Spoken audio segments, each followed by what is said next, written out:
filming a lot of music videos to give face to the content. Let y'all see who's behind the music, that it is a real motherfucker doing this shit. You may be halfway, like I'm psychopathic, but on the pathway. Beat it up, make it sad. We're gonna be out in Texas doing a couple shows and a tour next month in March.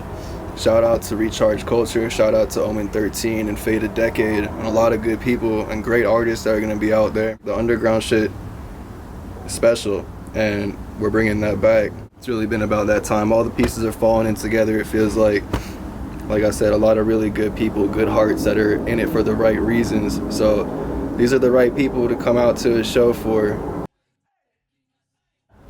This works? You can actually hear it, possibly? Yeah. It's hooking up. Alright, starting with the classic Berry Fusion Dutch Master. Buy these by the box, won't go wrong.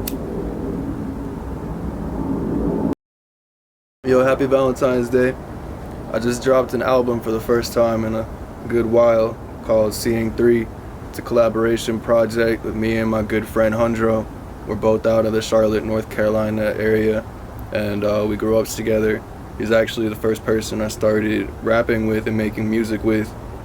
And we were like 12 in middle school on the IMT Paint app, buying beat packs and harnessing our skills at a young age. That's how we got started. So yeah, I went on and kept making music throughout high school, and I ended up selling him my old gear. So that's how he started making music as well. So I'm glad to have a official body of work out with him, because it's been a long time coming.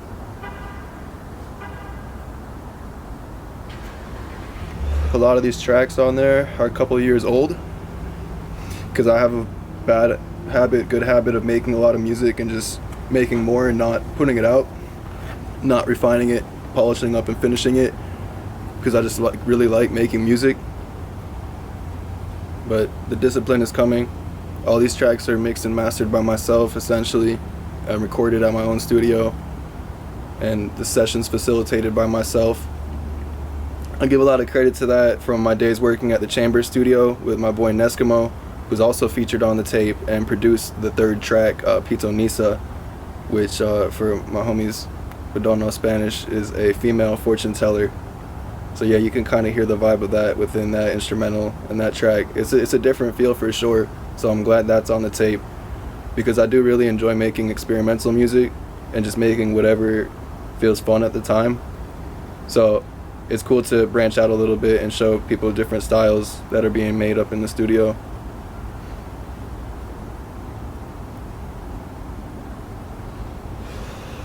But yeah, for like a few years ago, I was working as an intern at the Chamber Studio with Neskimo, and got my hands on a lot of live sessions and some hands-on like audio engineering mentorship from my good friends Neskimo and Bilo. So I appreciate that. Nowadays, I'm mostly mixing and mastering my own stuff and refining my processes and learning knowledge on that shit, taking notes on it like it's a damn class. Yeah, if you want to do this shit right, you gotta make it sound right. So yeah, I don't know, I feel like there's been a bit of a hiatus in the underground for the last couple years. Maybe around the whole pandemic time, even around when Spotify started coming in and SoundCloud started going down, there was a bit of a lack of like authentic community. I think there still is a huge lack of authentic community, and that's what made the underground thrive. And it's been disappointing to see that go how it has, because it has inspired myself, so many other artists, and just listeners of that genre of music and that community as a whole. It's really special. Like, even it brings it back to my mind when I talk to fans and just people at shows, how much it means to them and how much the underground was like a part of their life, even if they weren't making music as a part of it. So I guess that makes me feel good about doing this shit and keeping to it, because there really is some deeper shit going on with this scene. It's a really authentic place to be. But that's what I wanted to get to, is I think there's a revival of the underground coming, possibly recharging. You know, maybe I had to sleep and rest up a little bit in order to properly recharge. But I really do feel like there is a rising amount of like authentic music and community coming back to the underground. So I'm personally really hopeful for the future and where that's going to go. and all the people that are going to come together through the music. It's a beautiful thing, it really is. And a lot of the people that I see and the people that I fuck with, it just really feels like everything is very authentic and genuine, and that's what we all thrive off of and brought us together in the first place. So how long you think it took you to make the whole album? Like, if you count hours spent per song recording and mixing.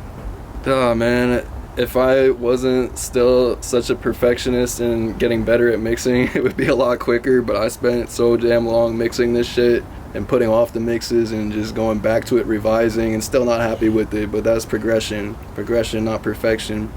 But to make a whole album, I say at least there's like 10 hours that get put into every track, maybe less. If you now that I've got like my mixing template set up and I have a much better understanding of what I'm doing, maybe down to 5 hours. But there's the writing, the recording, or just recording and freestyling, mixing, mastering, cover art. I mean, all the behind the scenes work of getting it uploaded properly, and copywriting and tagging and lyrics. There's a whole bunch, but probably like 10 hours a song is like, if you can do that, you're moving pretty fast. Maybe 5 hours a song, you're moving very fast.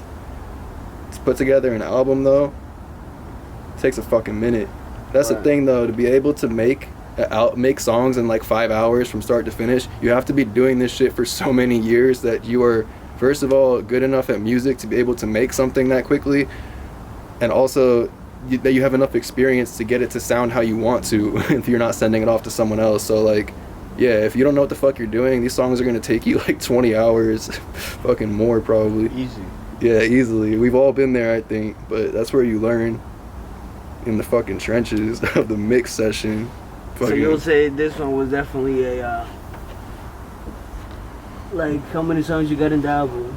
This was a short album, but it took a long fucking time because I'm getting back to my mixing shit. So for me to go back and really revisit all of the things that I've learned over the years and revamp it in addition to that, so I have this modern professional sound that I really want and have been going after, it took a little bit. Still gonna take a while. But this album is only 6 songs. The next one I'm planning is going to be my dedication to the underground. The album is called For the Underground. It's going to be released in 2025, and that's kind of my just my body of work that I want to give to show how much the underground means to me and how much I appreciate it. And it's a lot of songs that include features from artists that have impacted me in the underground and that I've made relationships with, and it's a lot of my friends on there, and it was really fun to put together, and I'm polishing it up. All the tracks are recorded essentially at this point, so just know there's a 20-track album coming on the way, and that's gonna be fun to mix. I'm gonna be locked in the studio. By the middle of the year, we can hear it? Yeah, I was aiming for it to be released in the springtime, but there have been some other opportunities coming up, so it's getting pushed back. So in the meantime, I put out this Seeing 3 album. It's a bit of a shorter album, but it shows you what I've been up to. You can hear some of the recent sounds that have been getting made and the people that I've been working with. So yeah, this is just to hold y'all over, give you something updated and fresh. Like I said, some of those tracks on there have been recorded for a couple years, so just know there's a ton of material that's been recorded like the last months, last year, last 2 years that still hasn't get put out. So, and I'm always creating more, so we'll see if it all ever gets finished. A few singles? What was that? The year? Could we hear a few singles for another year? Yeah, I think before I put out this large album that's obviously going to take up a long amount of time, I'll be putting out a lot of singles because I have tracks ready to just go. But also these singles are probably going to be with familiar faces. There's a lot of my friends that we've been making music behind the scenes, and it's ready to get put out. So it'll be really good to put those out and have those collab tracks out for people to hear and know what we've been up to. So yeah, music videos, those have been a big focus this year. Me and my boy Neskimo, we fucking filmed 6 music videos in 2 days. The start of this month in February. We've been going in on it. It's always fun getting scammed by editors. Videographer solid, but there's some shitty ass fucking editors out there. I don't know what it is with the videographer editor community, but I've been fucked over more times by them than anyone else. So yeah, I don't even want to put that in the video. I don't even want to give them the hate. Nah, they gonna be, everybody knows is grabbing, you know. Fuck them, dude. I don't even want to talk about the negative shit. Talk about the positive shit. Through. Like, But yeah, we got 6 videos filmed, pretty much. and there was there was supposed to be one put out today or tomorrow, but you know how that goes with the fucking We editor. might end up editing something ourselves just to put it out. Yeah, in-house editing is always an option, but it takes so long and there's so much to be done. So it's nice to have a team of people. But yeah, filming a lot of music videos to give face to the content. Let y'all see who's behind the music, that it is a real motherfucker doing this shit. And I'm excited. We're gonna be out in Texas doing a couple shows and a tour next month in March. Shout out to Recharge Culture, shout out to Omen 13 and Faded Decade, and a lot of good people and great artists that are gonna be out there. If you're in the Texas area, really anywhere in Texas, we'll be all around in March. So I'm really excited to get on stage and show some of this new material that I have, that I'm just excited to give all the energy on the stage. Like every day I just am thinking about that fucking energy that we're gonna bring. It's a great time at these shows. Like the underground shit is special and we're bringing that back. Shout out to Recharge Culture. If you know what's up, you know what's up. It's about that time. 2025's about to shine, baby.